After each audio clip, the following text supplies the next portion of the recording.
আমরা যারা সারা জীবন আল্লাহ তাআলা নাফরমানি করেছি, সারা জীবন গুনাহের কাজে প্রবৃত্ত ছিলাম, তাদেরকে আল্লাহ পাক রব্বুল আলামিন মহব্বত করে বলতেছেন, ইয়া ইবাদিয়াল্লাযীনা আসরাফু আলা আনফুসিহিম, হে আমার ওই সকল বান্দারা যারা নিজেদের উপর জুলুম করেছো, যারা সারা জীবন গুনাহের কাজের মধ্যে লিপ্ত ছিলা, লা তাকনাতু মির রাহমাতিল্লাহ, তোমরা আমার রহমত থেকে নৈরাশ হইও না।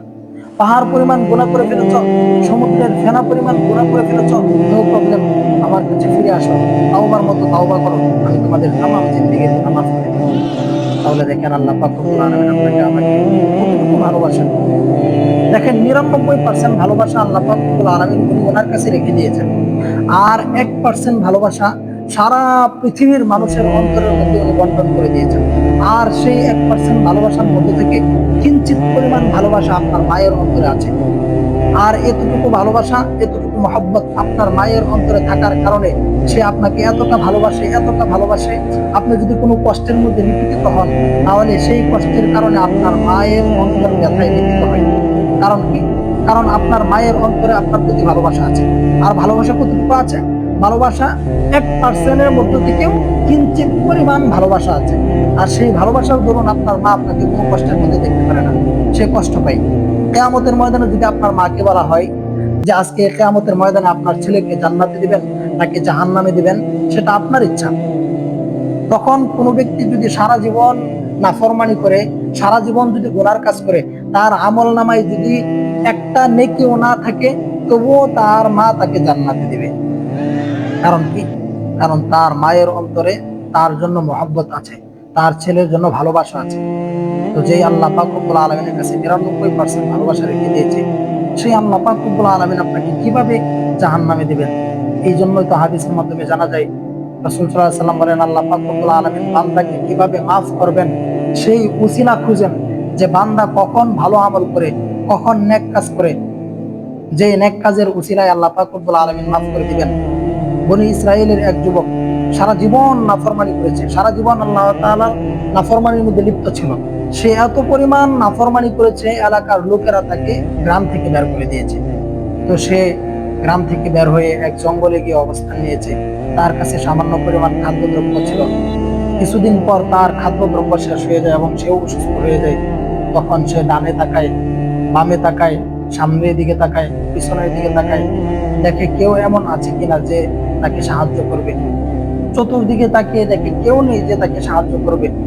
অবশেষে সে দু হাত খানা তুলে দিয়ে আল্লাহ তাআলার কাছে দোয়া করতেছে, আল্লাহ, সারা জীবন গুনার কাজ করেছি, সারা জীবন নাফরমানির মধ্যে লিপ্ত ছিলাম। শুনেছি তুমি নাকি রহমান, তুমি নাকি রহিম, তুমি নাকি অনেক দয়ালু, তুমি নাকি সেকেন্ডের মধ্যে বান্দার গুনাহ মাফ করে দিতে পারো।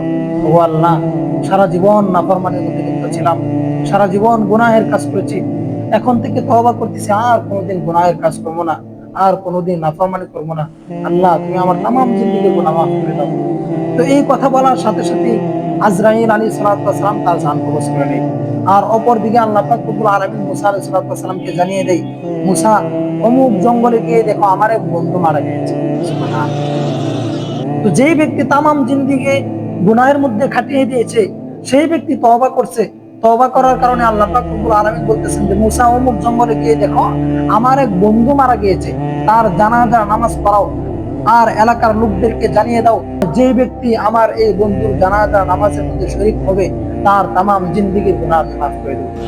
এলাকার মানুষ যখন এই ঘোষণা শুনলো, সকলেই দৌড়ে আসলো ওই ব্যক্তির জানাজা নামাজ পড়ার জন্য। এসে দেখে ওই যুবক যাকে গ্রাম থেকে বের করে দেওয়া হয়েছিল তার নাফরমানির কারণে, তার গুনাহের কারণে, তো সকলেই ওই যুবককে দেখে আশ্চর্য হয়ে যায় এবং মুসা আলাইহিস সালাতু ওয়াস সালামকে বলতে লাগে, ও আল্লাহর নবী মুসা, এই ব্যক্তির জানাজা নামাজ পড়লে আমাদের তামাম জিন্দেগির গুনাহ মাফ করে দিবে? তো মুসা আলাইহিস সালাতু ওয়াস সালাম বললেন, হ্যাঁ, আল্লাহ পাক রব্বুল আলামিন আমাকে এটাই বলেছেন।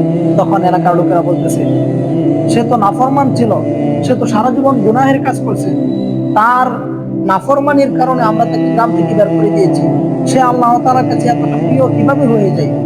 তো মুসা আলাইহিস সালাতু ওয়াস সালাম তখন আল্লাহ পাক রব্বুল আলামিনের কাছে ফরিয়াদ জানাই, ওগো আল্লাহ, এলাকার লোকেরা বলতেছে সে নাকি অনেক খারাপ ছিল, সে নাকি সারা জীবন গুনাহের মধ্যে লিপ্ত ছিল, সারা জীবন তোমার নাফরমানি করছে, এখন তুমি বলতেছো সে নাকি তোমার বন্ধু, এটা কিভাবে সম্ভব? তখন আল্লাহ পাক রব্বুল আলামিন বলতেছে, মুসা, এলাকার লোকেরা যা বলতেছে সেটা সত্য, এবং আমি যা বলতেছি সেটাও সত্য। সে সারা জীবন আমার নাফরমানি করছে, কিন্তু মৃত্যুর আগে সে এতটাও অসহায় ছিল, সে কাউকে পায় নাই যে তাকে সাহায্য করবে। অবশেষে সে আমার কাছে আসছে। এখন বলো মুসা, যে ব্যক্তির কেউ নাই, তাকে আমি কিভাবে ছেড়ে দিই? সে ওই সময় আমার কাছে এমন ভাবে তওবা করছে, এমন ভাবে কাকুতি করছে, আমি তার তামাম জিন্দেগীর গুনাহ মাফ করে দিয়েছি। ওই সময় সে যদি নিজের জন্য দোয়া না করে তামাম পৃথিবীর মানুষের জন্য যদি দোয়া করতো, তাহলে আমি তামাম পৃথিবীর মানুষকে মাফ করে দিতাম। তাহলে দেখেন আমার ভাইয়েরা, ওই ব্যক্তি সারা জীবন গুনাহের মধ্যে লিপ্ত ছিল। শেষ বয়সে, শেষ সময়ে সে আল্লাহ তাআলার কাছে তওবা করছে। আল্লাহ পাক রব্বুল আলামিন তার তওবা কবুল করে নিয়েছেন। এই জন্যই তো আল্লাহ পাক রব্বুল আলামিন কোরআনে কারীমের মধ্যে বলেন, ইয়া ইবাদিয়াল্লাযীনা আসরাফু, হে আমার ওই সকল বান্দারা যারা নিজেদের উপর জুলুম করেছ, তোমরা আমার রহমত থেকে নৈরাশ হইও না, আমার কাছে ফিরে আসো, আমি তোমাদের তামাম জিন্দেগীর গুনাহ মাফ করে দেব।